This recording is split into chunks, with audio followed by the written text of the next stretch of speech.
Yes, welcome to our webinar, which is called Integration and Customization of MT with SYSTRAN and BLC. So you will learn a lot about the processes behind integrating and testing MT and customizing MT with SYSTRAN here. And first, I will show you the agenda here. So we will start with a short introduction of SYSTRAN and BLC, and then I will tell you a few things about general MT integration and the requirements and how we evaluate MT for customers at BLC. That will be followed by Stéphanie talking on the customization capabilities of NMT engines with SYSTRAN. And at the end, we will see what is important when going live and how to go live, and how BLC and SYSTRAN work together when integrating new MT engines for the customers, and how you could start with NMT when you're right at the beginning of your MT journey. So now I give it to Stéphanie to introduce herself. Yes, hi everyone. So I'm Stéphanie Labroue from SYSTRAN. I'm a key account manager at SYSTRAN, and I've been working as a consultant for slightly over 10 years now. I focus mainly on data preparation, customization of engines, system integration management, and also change management, because there is change management involved in implementing an MT engine for various use cases. So yeah, I presented myself, and let's present briefly SYSTRAN. So SYSTRAN is a pure player in machine translation. We have over 50 years experience now, and basically we covered all the existing machine translation technologies since the creation of SYSTRAN in 1968, meaning we covered the rule-based, we covered the statistical technology, also hybrid. We were behind the search engines in the 90s. We were the MT solution behind Google, Yahoo, Lycos, and so on. These search engines now have their own technology, but we were the first machine translation engines they ran at that time. And we launched, very important date, we launched the first neural translation engine in 2016. SYSTRAN is and was the main contributor behind the OpenNMT open source framework. So in 2016, NMT introduced a real breakthrough and now allows to apply machine translation to a wide array of use cases. It really made machine translation way more efficient and popular. Okay, thank you. So that will be me here now. And yeah, my name is Christian Eisold. I'm a computational linguist at Berns Language Consulting, and most of my work is related to natural language processing. That means gathering intel about data and applying approaches of computational linguistics to get statistics about corpora, language corpora, for example. And a big part of my work is also scoping use cases of machine translation and evaluate MT systems by preparing language data for MT trainings and evaluations, and also involved when it comes to migrating data from one translation management system to the other if the customer wants to switch here. And that also involves some tool testing here and various tool types like translation management systems or terminology management systems. And what we do at BLC mostly is consulting about language processes and technology, and a lot of our services deal with optimizing language resources like term banks and translation memories. We provide terminology management and support and language quality assurance for customers, and do a lot of tool testings, of course, in order to recommend the best fitting systems here. And that also includes the provision of strategic consultancy to customers, and because there's also, of course, change management involved when new system and processes are introduced. So we not only we optimize like processes, we also provide workshops, so we transfer knowledge to our customers and know-how and do support here in second level. But most importantly, maybe it is that we provide objective and independent consultancy. We don't have any financial ties to customers, to vendors, tool vendors, or MT vendors. So, and that's I think the most important aspect here of our work.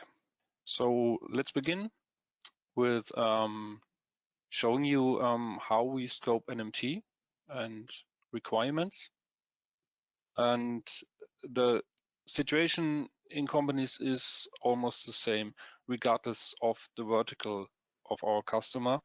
And the story behind that is almost the same in every case. So usually we get a call from project managers who were told by the bosses to do this MT thing. And by using free NMT services for a while, they decide to get their own MT engines now, mostly because free services pose a security risk for them or doesn't provide the peak of quality they expect. So they've seen there is a great quality gain in comparison to statistical machine translation, but they don't know really how to start now. And most customers know that there are a couple of MT vendors outside, but they don't know what the differences between them are and which systems fit best to them. Sometimes customers have a specific system in mind, but they don't know how to prepare their language resources properly for training. And even if they have high quality training data available, very few customers know how to test exactly what they expect from the engine's output. So how do we start with customers from this point on? So there are a couple of questions, of course, we want to clarify together with the customer. And given that customers have limited knowledge usually about MT, our first contact always includes these questions about requirements. At first, of course, we ask which language directions should be trained and how much data they have available for these language directions.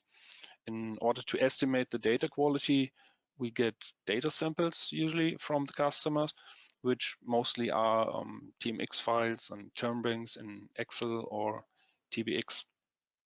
So furthermore, we ask about the knowledge the customer has on NMT and its many aspects, like deep learning approaches, data preparation, training, evaluation, and post-editing. And with regards to the integration of NMT, we have a look at the customer system landscape involving translation management systems, CMS systems, office applications, and so on. So we try to get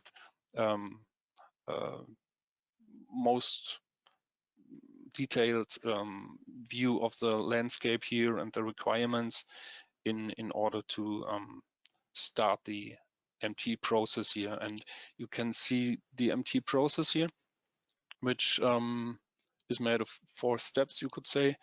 These are roughly the main steps we go through with every MT project, whether it is in productive use when we initially train engines or when we test engines for customers. So there's always a pre-processing step where we extract all the available data from the customer's language data.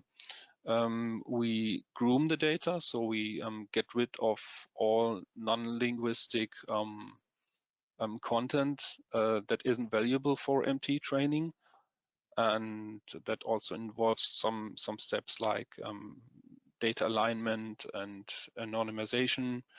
And in this step, we also create test sets that will be used later on to test the quality.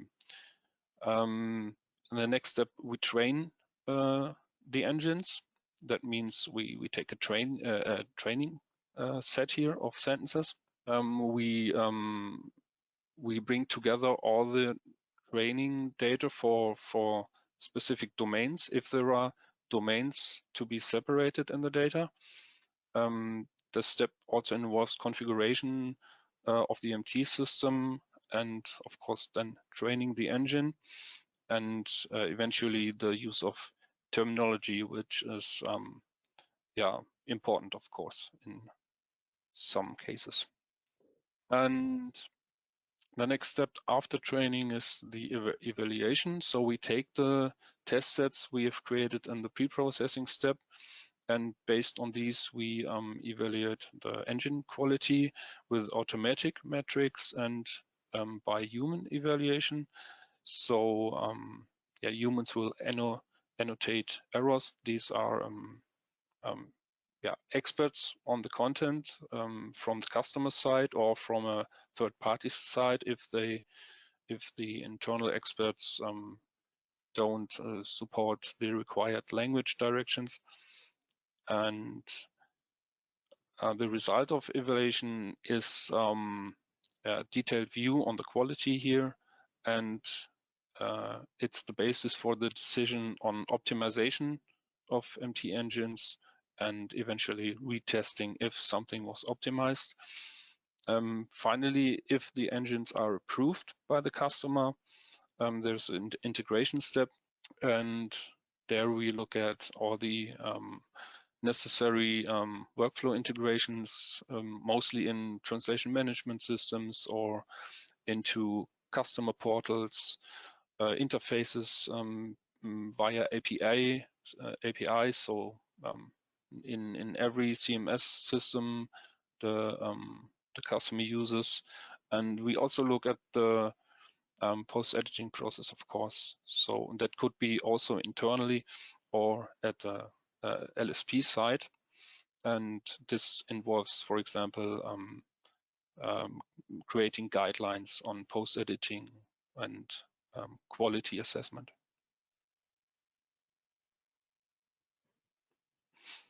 So I told you that we gather a lot of data in the first talks, and when we get data samples or at best complete data sets for language directions from the customer, we look at the parallel data, which is usually a translation memory. We look at the amount of translation units in here and the translation volume that is expected in a month or a year. And this is also important to estimate the throughputs here, which is an aspect, of course, at most MT vendors for the pricing. And it's also the basis for business cases we do for the customers in order to project the costs for like 5 years or so in different scenarios. And based on the language directions, we can filter systems with regards to their pre-trained engines and additional language resources, for example. So not every MT vendor supports every language direction. So this is some filter criteria. And we also look at terminology, of course. Maybe there's just a glossary from the customer, and there's a potential to use a translation management system in the later process, for example. But at first we look at merging term banks and glossaries in order to have a training basis here for the system. Or terminology could be used as in a post-processing step, and we look at that potential. And we also have to know which domains the engines will be used in, because that has an impact on the data handling So maybe there is metadata in your translation memories we can look at and filter specific domain content in order to train specific domain engines. The use cases are important to know because they always relate to different ways of integration. So if you want to give access to your employees, you have to use an MT portal, and maybe that has to be customized here for specific requirements. Always, or yeah, mostly every time there's a translation management system involved, and this is also a filter criterion where we look at the translation management systems which support connectors for different MT systems, and the workflows we have to know are in place to check the process behind the integration here. So, for example, if you have like a full post-editing process for your marketing contents internally, and you want to change it to other languages you don't have already, that would be a case for the adoption of guidelines for LSPs, for example, or the self-service integration via a portal has to be looked at in terms of the feedback that has to be given by customers. So you see that there's a lot of steps MT is involved in there, and we look at each step and the connection between technology and the roles involved here. So, and when we have the data available for MT training, what we usually do is we extract all your translation units in order to know what is challenging for MT in terms of linguistic data. So every translation unit gets a set of features. So that could be numericals, if there are numbers or any units of measurements in a translation unit. There could be metadata about this translation unit, which we also collect, or other segment features like, is it a very short or very long translation unit? Is it a non-translatable? Is there important terminology in the translation unit? And we collect these features in order to select representative test sets in the end. So we want to keep the proportion of segment features you have in your translation memories in order to get a small set of sentences, which are the test set, and use that for evaluation in the end. So, and this is the raw depiction here of the test set. So you have your whole translation memory, and the most part, or the biggest part of this, is the training set. Usually some 100,000 thousands of sentences, or even millions of sentences, and a smaller test set which is usually like thousands or 2,000 sentences, and this is used then in the translation. It is used after the initial training of the engine and is translated then. So the MT results are then compared to the human translation in the test set, and usually by now this is blue as a metric, and it isn't fully so it's not the metric to go, so to speak. There are other metrics more suitable for NMT evaluation, but we still have the metric and just to get a first impression of the quality here. But it won't be the final quality estimator here. So that's why we always do human evaluation.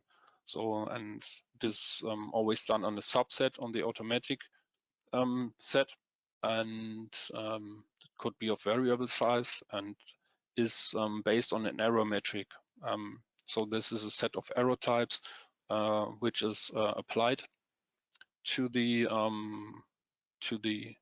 each and every translation unit, and evaluators then annotate these errors on word level usually, and ideally this is based on guidelines and is done with the help of CAD tools, or could be done in Excel also. And what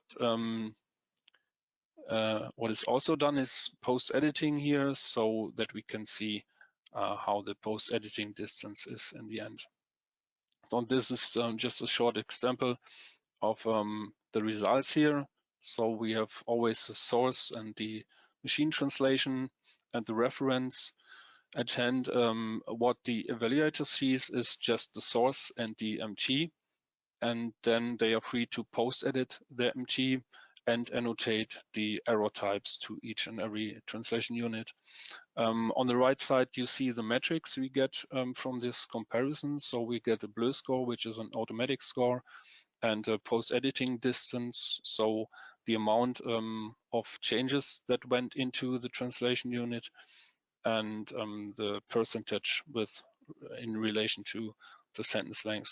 And this is very valuable information in order to optimize MT engines, and it's insightful with regards to the post-editing strategies that are applied by the annotators. And it also tells us something about the source text quality, and this is a resource for guidelines on post-editing and language quality assurance. And this is also what we use as a basis for engine approvals by customers. What we get in the end is a quality report where we see the automatic evaluation with the means for blue, the post-editing distance and the post-editing percentage, and summarization of the human evaluation and the error types involved and different severity levels here.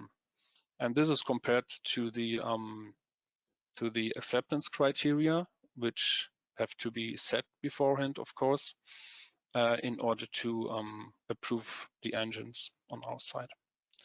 And yeah, with that, I give it to Stéphanie to talk about the customization potentials here with SYSTRAN. Okay, thank you, Christian. Yes, so on my side, I will explain what it takes in terms of steps, processes to customize an MT engine using neural technology. Okay, so the first step in the process is the preparation of the data. So we at SYSTRAN have tools, filters, and teams to prepare the data, and these recipes and the teams are really experts, and we ask our customers mainly to focus on steps that can only be performed by humans. So if you have translation memories that can be filtered based on certain metadata, such as the users, dates, document types, or any other information that helps preparing translation memories that are ready for training, this is really where you need to focus. Collect the largest possible amount of quality in-domain translation memories and also terminology. And also, if the customer or Berns can prepare specific test sets that reflect certain document types or use cases, this is definitely a step that is worth involving some time and human preparation. Of course, our tools can prepare automatic test sets, but if you want to have certain features reflected in the test sets, that's something that only humans can do. Once this is done, all the other steps in terms of data preparation are either automated or performed by SYSTRAN. So we filter the data for potentially misaligned segments, for broken characters, broken entities, and so on. We make sure that the data is clean. We also pre-process the data to make sure that segments are well aligned, that there is no misaligned segments again, or a missing source or target in the segment. We localize, we normalize to remove trailed white spaces as an example, and so on. And we also augment the data. So we make sure that the data is as rich as possible and reflects some case variations as an example. So we introduce on purpose such case variations or variations in the punctuation. We introduce tags on purpose to make the corpus more rich and the training more rich also, so as to make the resulting engine more robust on such typical aspects of the source language. So the key is really to get high quality, clean, well-aligned data, which is key in obtaining an optimized trained NMT engine. Volume also plays a role to some extent, but with NMT recent training recipes, volume is less important than before with previous technologies. Once data is clean, prepared, we can go to the training step. So what happens there is that we don't start from scratch. We use an existing generic or in-domain engine. At SYSTRAN, we have in-domain existing engine in various domains, such as legal, medical, IT, etc. So we start from the best existing in-domain or generic engine, and we add customer-specific training data to the training process and launch the training process so as to obtain a customized, specialized machine translation engine using artificial intelligence. We have around 300 models that can be used as baseline. So the output of this customization process is a trained engine which has acquired all the knowledge from the training corpus and really speaks the customer's language, terminology, phrasing, and so on. You can see here that the gain in blue score in the diagram on the right shows around 20 points difference, so 20 points gained during this customization process. And in terms of productivity gains, this means that there is around a 20 to 30% baseline increase in productivity, which can go further for highly technical documentation. Who trains the models? It can be either the customer using the Model Studio self-training platform, or the SYSTRAN team when specific expertise or specific processing of the data is required, is needed. So in Model Studio, when our customers use the Model Studio self-training tool, training recipes are already optimized based on our experience in training engines in over 130 language combinations. So it's all optimized. And for specific needs, the model's training might require more human expertise and specific configurations. That's when the SYSTRAN team of linguistic experts can customize any aspect of the training and apply specific preparation steps to the training data and specific recipes. Examples of such specific configurations that the SYSTRAN team can introduce is the ability to have an engine which talks a formal or informal tone of voice. If we want also some specific typographic rules to reflect in the output, or if we want to give priority to certain specific translation units in the translation memories with certain criteria, so over-represent some users or document types and so on. So depending on the customer requirements, either option can be selected. And of course, it's possible to apply the optimized Model Studio recipe to some languages and a more detailed configuration and steps for other languages depending on the needs. Also, for translation memories over 1 million aligned translation units, the standard recipes in Model Studio are not optimized for translation memories that large, so we recommend that the SYSTRAN team handles the training in such case. The Model Studio training itself is very quick, but having the SYSTRAN team performing all the steps takes a little bit longer. The tool used by our customers to train the engine is the SYSTRAN Model Studio tool, which allows to launch training tasks using SYSTRAN models as baselines. And users basically only need to upload their resources, their training data and testing data, or let SYSTRAN Model Studio create the test data automatically from the training data. They just need to select a baseline model and launch the training. So it just takes a few steps, and the training will be running for about 3 hours. Once the model is trained, it can be deployed on a production server or on a testing server if you're on a proof of concept. And this again only takes a few clicks. In terms of Blue Score, we have some real-life examples here with GAIN on a project we run with BLC for a medical customer. And there we see that the increase in blue points were ranged between 18 and 70 points and correlated quite well, basically, with the human evaluations that were performed on the test data. Human evaluations are not performed directly in the Model Studio interface, but there is a feature in the Model Studio interface which allows to perform evaluations. And this evaluation feature consists in calculating blue scores across up to 3 models and allows to download the translations produced by each of these 3 models on the test set in btext format.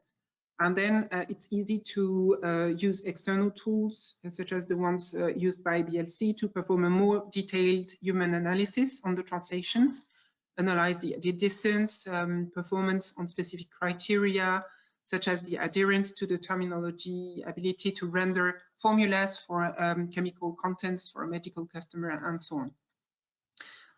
In the customization process based on the human evaluation, we can identify that there is a need to implement some specific terminology, and this is quite easy in the SYSTRAN Pure Neural Server tool to add terminology. So terms can be added manually, or terminology can be imported in the system after some filtering, because we want to import only very specific and non-ambiguous terms in a SYSTRAN dictionary. As a result, a term added into the SYSTRAN dictionary gets used immediately in the translation output. And as you can see from the screenshot, the system is able to generate the plural form for nouns and conjugated form for verbs. And when applied in the translation, and we will see that in the next slide, when applied in the translation, determiners and surrounding adjectives around the noun adjust automatically to agree with the new gender of the noun. So that the customer-specific terminology gets applied completely transparently in the translation. As you see from the screenshot here, there's another handy feature in the text translation functionality in the SYSTRAN production server. It's that the terms coming from the dictionary appear in blue, which helps to see the impact of the new terms in the dictionary on real sentences and in context. So you can really see how the term impacts the translation quality. And we see here the various inflected forms in German with genitive and plural and conjugated forms for verbs. We can go further than customizing the terminology and can even fine-tune the style or the syntax via the normalization dictionary. The normalization dictionary can be used to adapt the translation for a specific content type. As an example, it can help simplifying the terminology for marketing contents to make it sound more appealing than purely technical. And it can help fixing some typical syntax issues in the MT.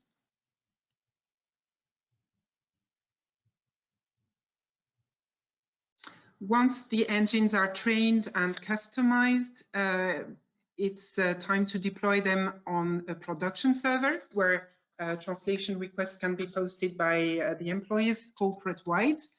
The solution that our customers use to produce translations once they are in production is the SYSTRAN Pure Neural Server solution, which can be installed on premises or can be hosted by SYSTRAN on a dedicated private cloud. The trained engine gets combined with the customer-specific user dictionary, normalization dictionary, and translation memories into what we call a translation profile, which produces a customized translation. And customers can have as many translation profiles as they need to cover the various use cases within their company. They can have a technical documentation translation profile, marketing, legal, contracts, HR, IT, any type of translation profile to serve their needs. And each of these translation profiles can call a different user dictionary or a different translation memory, or even a different trained engine if there were different engines trained for each use case. The SYSTRAN Pure Neural Server solution, it's important to specify that, is a secure solution. When the server is on premises, the documents stay in-house. And when the server is hosted, the server is not mutualized with other customers. It's a fully dedicated mono-tenant server. It can be hosted with the partner of your choice and in the country of your choice. And the SYSTRAN solution itself is secure by design. The text gets deleted immediately after translation. And for files, once files are translated, they get deleted after 3 days, which leaves the user the ability to download the file. And these 3 days default retention time is configurable. But this is really just to allow the user to download the translated file, nothing else. So security is really at the center of the development cycle, and both SYSTRAN and our customers perform regular vulnerability and penetration tests that get analyzed by our teams, and we regularly implement further enhancements. As you can see from the logos at the bottom, we are trusted by many defense and security institutions who rely on the SYSTRAN solution to keep their data confidential and safe. Okay, thank you. As Stephanie told you, there are different ways of using SYSTRAN. One is the model studio, and one is the like full service solution with SYSTRAN services behind it. And when we test engines in the first place, we usually would use the model studio.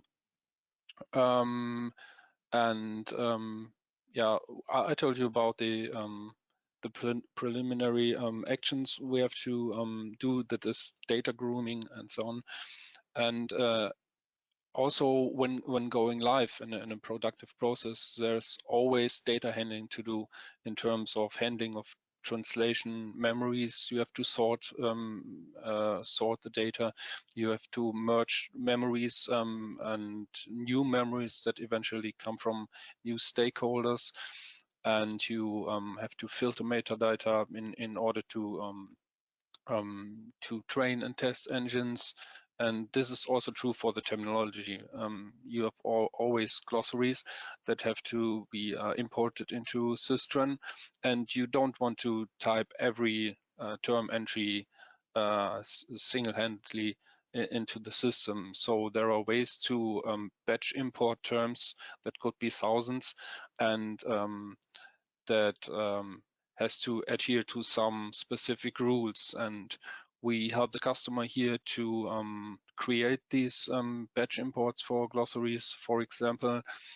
We also help the customer in order to handle data themselves. So there's a kind of onboarding process here for data handling we do for customers. And yeah, this is some part of the go live process here. The other is testing of the initially trained engines, and together with SYSTRAN, we have established a process for the improvement of initially trained engines. So at first, SYSTRAN provides test sets in a specific way we have agreed on, so that the test set is representative in the way I've told you before. And then the customer and us decide on the approval of that test set, if it's sufficient here for testing the engine. And if it's sufficient, the test sets are translated via the trained engines, and you get the quality report I showed you before. And based on this, we mark potentials for optimization for SYSTRAN, and then together with SYSTRAN and the customer, we discuss about the necessary improvements and what can be done and when improvements can be done. And then there's a roadmap for the improvements, which are done by the SYSTRAN special development team here. And in order to track the quality in the productive process, there is also this 3 steps we look at here, and the tasks behind it are getting the post-editing distance for every project that is translated, may it be internally or by external LSPs. And we always want to have a quality feedback from the translators and compare that to the acceptability criteria here. So if the quality is sufficient here. If it's not sufficient, there have to be test sets compiled based on the projects which weren't sufficient MT-wise. Errors have to be annotated then by humans for the test set. And again, specific errors have to be prioritized in order to getting improved by SYSTRAN then. So there's again the feedback of specific errors to SYSTRAN, discussion of strategies here, and then the retraining and of course the retesting we have to do based on the erroneous data here to see if the engine has improved. So may want to know how you could start best with NMT now, and usually this is an easy answer. You have to collect and discuss your MT requirements, and ideally this has to be done internally first, so that you know what you want to achieve. If you don't really know what to achieve here, or what is possible and how the MT landscape is like, you could always have like a workshop with us where we discuss your requirements and show you what to know about MT and the MT landscape. Then you would provide your language data to us for an first testing, for first training of testing engines and evaluation, and that would be used would be done with SYSTRAN Model Studio. And after that, the engines for productive use could be trained and integrated, and you go live with the help of SYSTRAN and us. And what we can do beforehand for you is a couple of things related to data extraction and cleansing of data. And there isn't one project that is identical to another. There are always other requirements, and there's a lot of flexibility involved in the working with SYSTRAN or other MT vendors, of course, and us. And we have now a pretty good approach with SYSTRAN here, I think, which has to be which proved to be good here.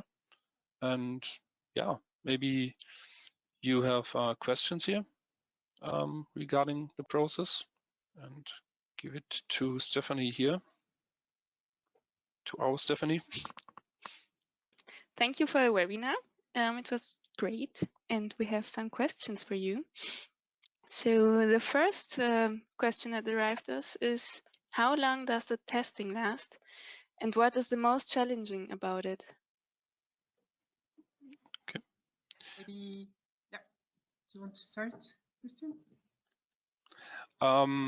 The testing time depend usually on the language directions involved, so the amount of language directions and the amount of data that is behind it. So as I told you, usually we get sample data from the customers in order to estimate the quality, so the linguistic quality, and the amount of data grooming that has to be applied. And this is one aspect here of the time. So that could be from like a week to a month, maybe, if it's like for, I would say, for one language direction, you could calculate with like 2 to 5 days, depending on the quality. And so that might multiply for additional language directions here, but it mustn't. So it heavily depends on the quality for each direction and the amount of units we can get hands-on here.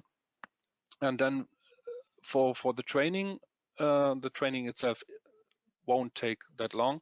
So we just let the engines process here, and then there is the human evaluation, which is a big part of the time here. And so based on experience, you could say, like for a human test set, which is around 300 sentences, there is one working day involved for each evaluator. And we recommend to use several evaluators at once, and they could work at once, of course, in parallel. So that would also mean 1 day for one language direction. And yeah, it heavily depends on the capacities here in terms of evaluators and their workload. And then we will summarize the results here. And overall, you could say a typical proof of concept could be between 1 and 2 months. And what's the most challenging about it? The most challenging is to get all the information that is needed at the beginning of a project. So it always shows that there are, if you have like very big companies, that there are several stakeholders doing their own thing here. And there is also experience with some MT vendors around, and they did some testings here, but that emerged in the process here. So it would be better to know that from the beginning, of course, and to know what the testing process is behind it. So we aim at the standardization of the testing process, and that should be the same, of course, for all the vendors and stakeholders. And this is the most challenging, I think, to get a comparable view of all the results that emerged in a company here, and we aim to do that. Also coming up with the specific, measurable, achievable, so realistic and time-bound, so the SMART success criteria and objectives. So how to measure that, which are the criteria that would well, make a testing successful or not, and being able then to measure and yield a very objective results and assessment. Yeah. So a very important part of this is first to agree on the testing process and on the issues which are most important for the customer here with regards to his contents. Okay, so we have another question. How do you decide what is best, NMT or regular MT? We already have TMS, XMT, but haven't extensively used MT. But I think we need something now that now the workload is increasing. What would you say? I would say that NMT has now become the real, well, the technology used by many, if not all, customers nowadays.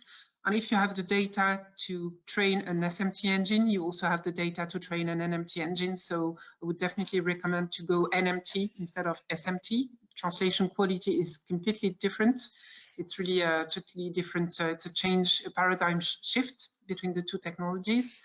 There are some niche use cases where maybe rule-based would still be needed, but it's really niche and isolated cases. NMT answers basically all the needs now in terms of fluency. It's really way better than SMT, and it's always possible to add terminology with NMT now, at least with the SYSTRAN level of integration. So there's really no reason why you shouldn't be moving to NMT. Now, I also think there are very restricted cases where you would use SMT here, and if you want to know it for sure, you could test it very easily by doing test sets and training an NMT engine on the same data, and just compare the results side by side here. Okay, there's one more question, and that's what can I do to prepare my team for the integration as a project manager?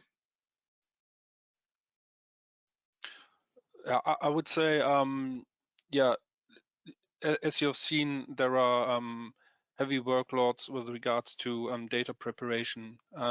If you want to get really prepared here, you should think about your data handling capabilities here. If you want to test internally and want to handle your resources internally,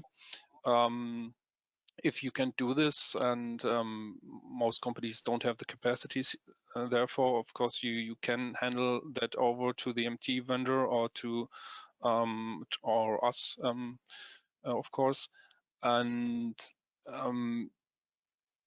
I think the most important is to have all the relevant members at one table from the beginning on. So that means in involving IT to get the IT requirements and the security requirements at first, because that could be a problem if it just emerges in later in the project.